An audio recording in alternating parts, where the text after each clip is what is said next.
Assalamualaikum warahmatullahi taala wabarakatuh.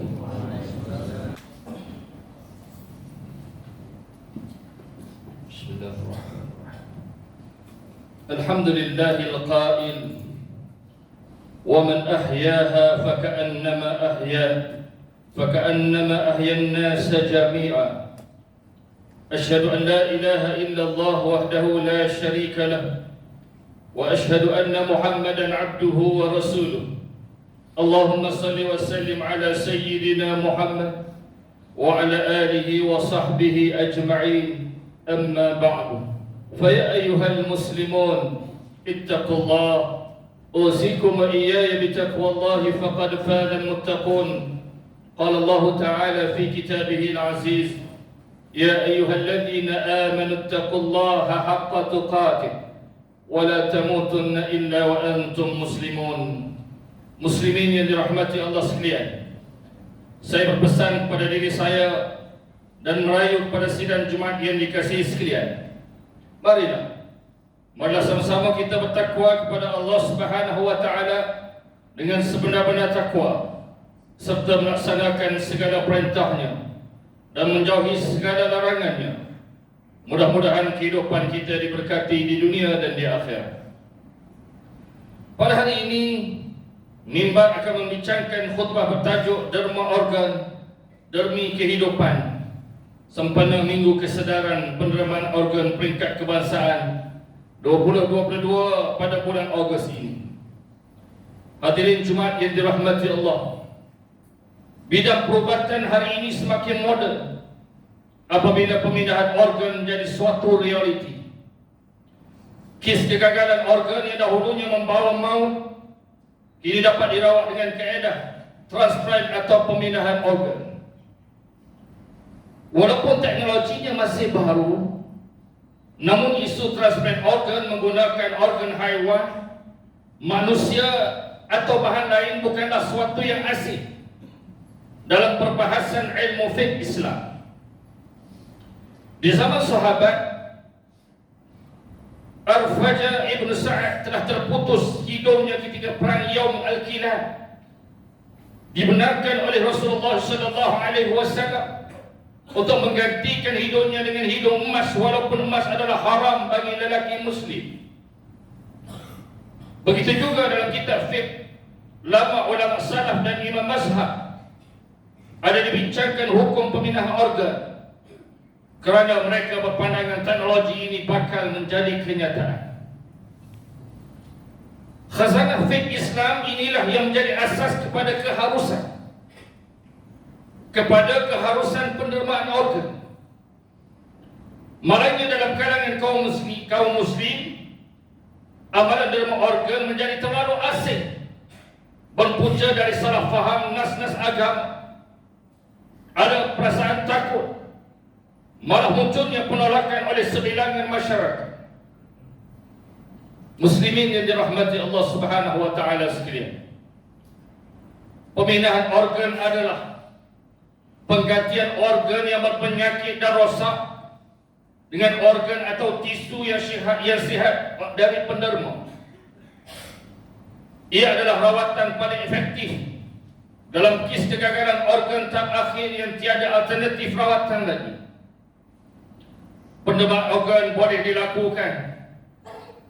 dilakukan semasa hidup ataupun selepas meninggal dengan syarat-syarat tertentu setelah dinilai oleh pakar perubatan menurut polisi dan garis panduan yang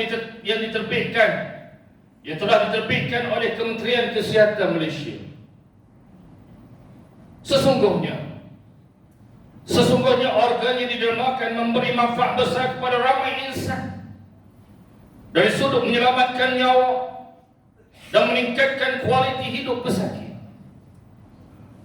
Di sisi agama, mereka dianggap membuat kebajikan yang besar, sebagaimana firman Allah Subhanahu wa taala dalam surah Al-Maidah yang dibacakan di permulaan khutbah tadi, yang bermaksud, dan sesiapa yang menjaga nyawa seseorang manusia, maka seolah-olah dia menjaga kehidupan manusia kesemuanya. Hadirin yang berbahagia,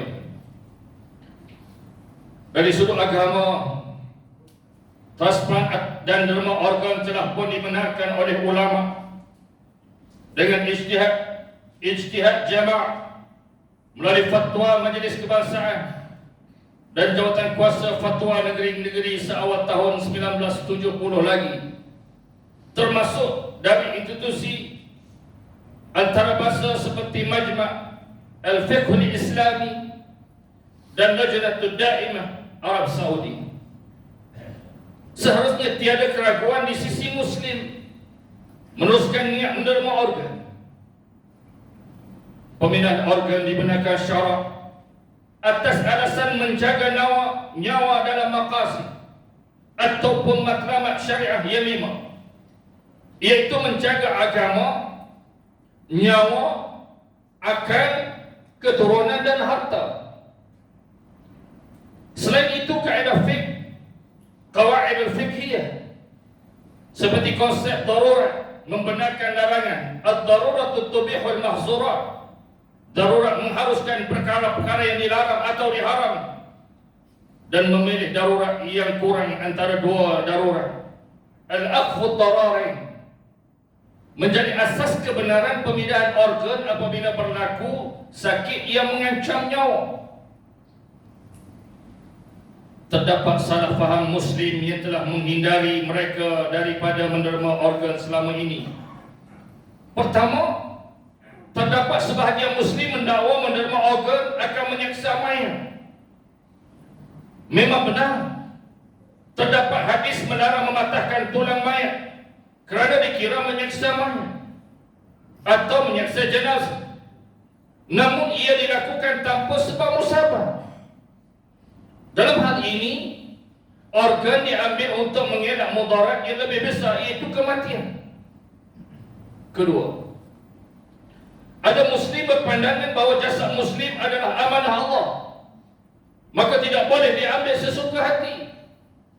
Ya benar, semua jasad manusia adalah milik Allah, mulia dan harus dihormati, sebagaimana firman Allah Subhanahu wa taala dalam surah Al-Isra ayat 70 yang bermaksud, dan sesungguhnya kami telah memuliakan anak Adam.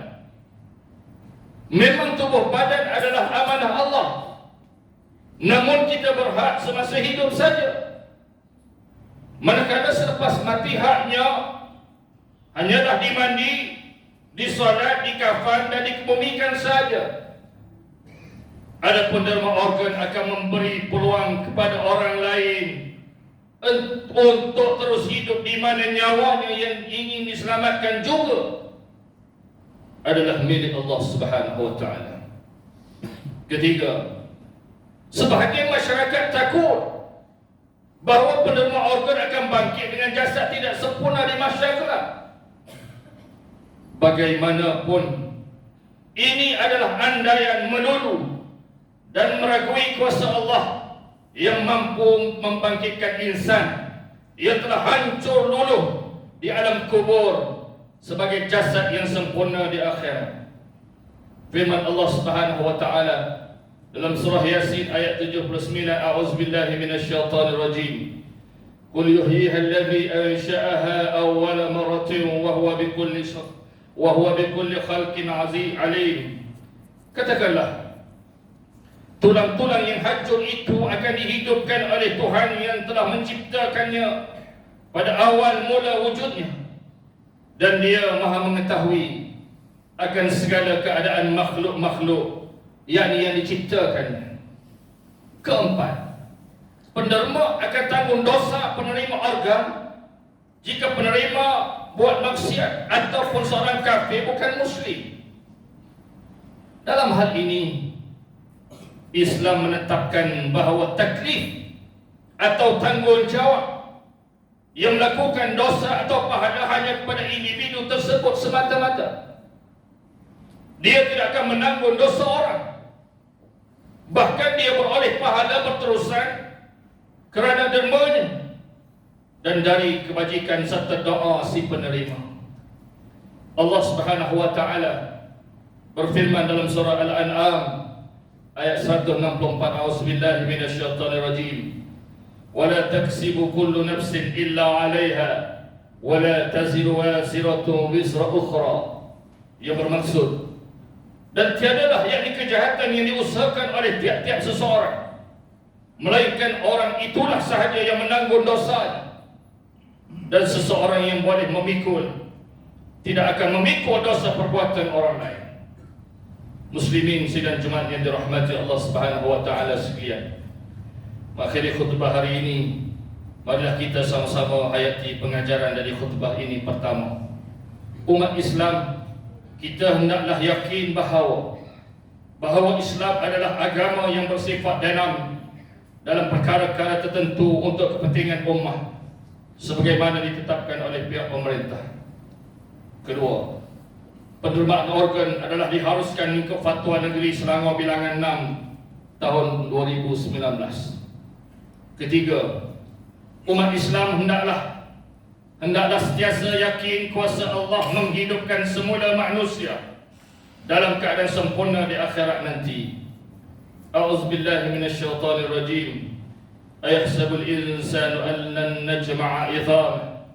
Ataukah manusia yang kafir menyangka bahawa kami tidak akan dapat mengumpulkan tulang-tulangnya dan menghidupkannya semula? Al-Qiyamah ayat 3.